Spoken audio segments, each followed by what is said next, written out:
तस्वीर का एक पहलू है जब अखबारों और टीवी में लगभग हर रोज ऐसी खबरें पढ़ने और देखने को मिलती रहती हैं। लेकिन इसी तस्वीर का दूसरा पहलू भी है जो अक्सर अनदेखा कर दिया जाता है, नजरअंदाज कर दिया जाता है। जिस इंसान ने आज तक कभी पुलिस स्टेशन देखा ना हो, उसके अगेंस्ट अगर इस तरीके की केस हो जाए, आप सोच सकते हैं उसका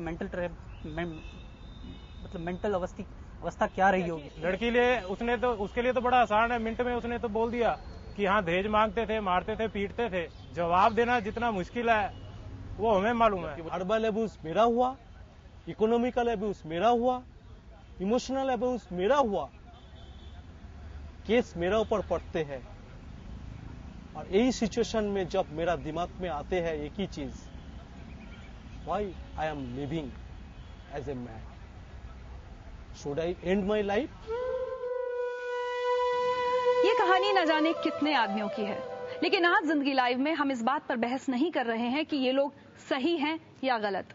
हम सिर्फ इनकी कहानियां सुन रहे हैं और ये जानने समझने की कोशिश कर रहे हैं कि कैसे एक आरोप लगने भर से किसी की जिंदगी बर्बाद हो सकती है, बिना ये तय हुए कि वो आरोप सही है या गलत।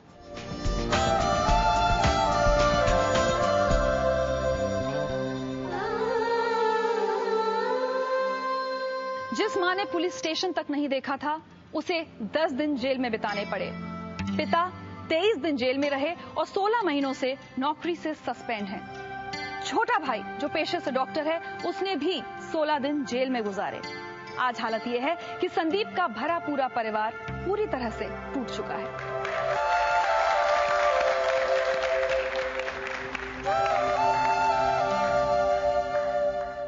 शादी के कितने दिन बाद तक सब कुछ ठीक ठाक चला, आप खुश रहे, एक हैप्पी मैरिड लाइफ थी? शादी के अमूमन में से हफ्ते 10 दिन के अंदर ये चीज़ें चालू हो गई थी, क्योंकि व्यवहार तो व्यवहार होता है, वो तो इनहेरेंट होता है, वो छुपता नहीं है। दहेज की शिकायत यानी कि 498 की बात करें, वो कब और कैसे हुआ? मैंने एक फैमिली कोर्ट में अंडर सेक्शन 10 जुडिशियल सेपरेशन के लिए फाइल किया। मेरी कोई डिवोर्स की इच्छा ही थी नहीं। इच्छा क्यों होगी, आदमी जब एक शादी पे इतना भुगत चुका। तो वो मैंने जब फाइल किया तो उसके महीने भर बाद जैसे शायद उनको मिला होगा, उन्होंने रिसीव तो खैर अभी तक नहीं किया है। 1.5 साल हो गया, वो नोटिस अभी तक तामील नहीं हो पाया है।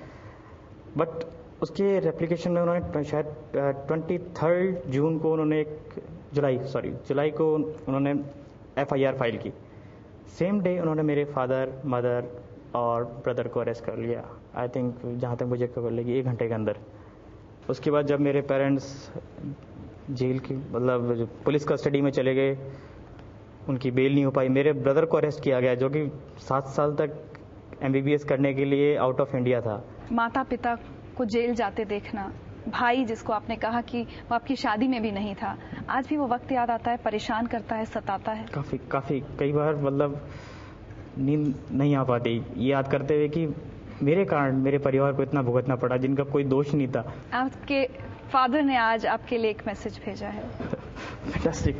मैं तो अपने बेटे को ये संदेश देना चाहता हूँ कि भाई अन्याय है, उसके खिलाफ लड़ेंगे डट के और अन्याय का विरोध करेंगे, अन्याय के सामने झुकेंगे नहीं। न्याय अपने को मिलेगा और एक दिन ऐसा आएगा जब सब दुनिया में और पूरे देश में संदेश जाएगा कि इन लोगों के साथ क्या अन्याय हुआ और अन्याय का उन्होंने कैसे विरोध किया और अन्याय में उनकी कैसे जीत हुई। मेरे पिताजी जिनका कुछ नहीं, कोई उनके ऊपर दाग नहीं, केवल बिहाइंड द बार थे, लेकिन सिस्टम का और उन्होंने अपने जो प्रभाव का इतना ज़्यादा बेजा गलत इस्तेमाल किया कि वो अभी तक भी इसको सस्पेंशन कैंसिल नहीं करवा पा रहे। और भाई आपने कहा कि वो आपकी शादी में नहीं था, डॉक्टर है, उसका जेल जाना आपको बहुत ही is like kid to me. सबसे छोटा भाई हमेशा आप बच्चे की तरह ही होता है। I am the eldest. कभी लगता है अपने भाई से सॉरी कह पाते? कई बार लगता है। अभी भी आपके सामने उसको सॉरी कहूंगा कि उसने फेस किया जो चीज वो था ही नहीं। आप हमारे सामने नहीं कहिए, आप उससे भी कह सकते हैं, वो आपसे मिलने आया।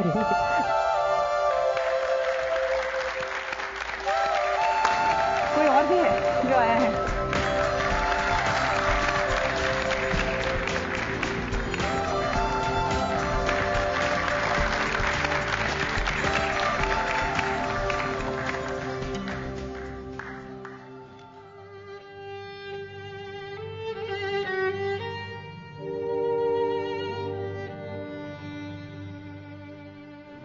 आपको दहेज की शिकायत की वजह से जेल जाना पड़ा, बहुत दुख होता होगा, समाज में बदनामी की बात होगी। बहुत दुख हुआ, निकल नहीं पाई।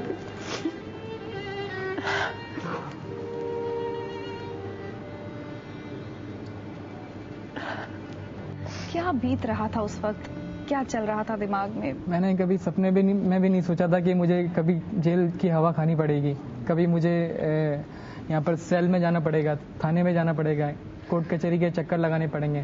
पर अब जब मुसीबत आ गई है तब उसका सामना कर रहे हैं। आप एक माँ हैं, बेटे का घर टूटना, हर माँ के सपने होते हैं कि बेटे का घर बसाऊंगी, बहू लेकर आऊंगी। बहुत कोशिश करी बसाने पर नहाई नहीं करी। देखो उनका आगे पैर भी पकड़ लिया मैंने, फिर भी नहीं बसन लिया। याद आता है वो वक्त अभी भी? बहुत आता है, 24 घंटा जकड़ के रखता है अभी।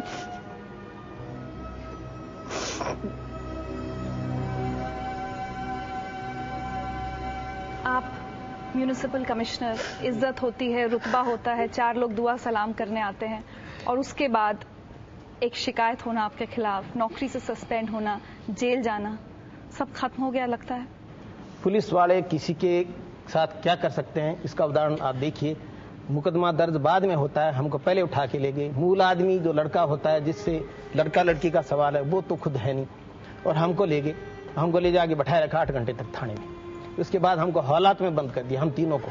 आज आप अपने परिवार से कुछ कहना चाहते हैं?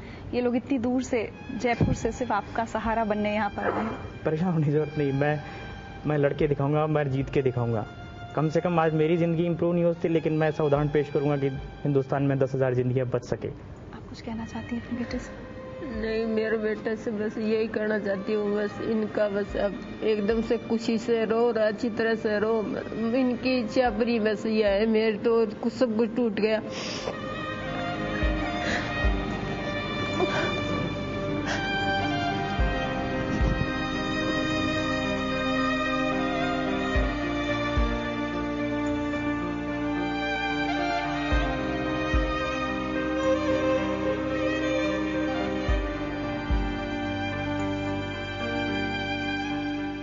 इस माँ के आंसू बता रहे हैं कि दहेज के एक आरोप की वजह से इस परिवार ने कितना कुछ खोया है, शायद उसकी भरपाई नहीं की जा सकती। लेकिन सुधीर ने तो अपने पिता को ही खो दिया। My father, who is no more because police station में जो उनके साथ व्यवहार हुआ, he died of heart attack on the way.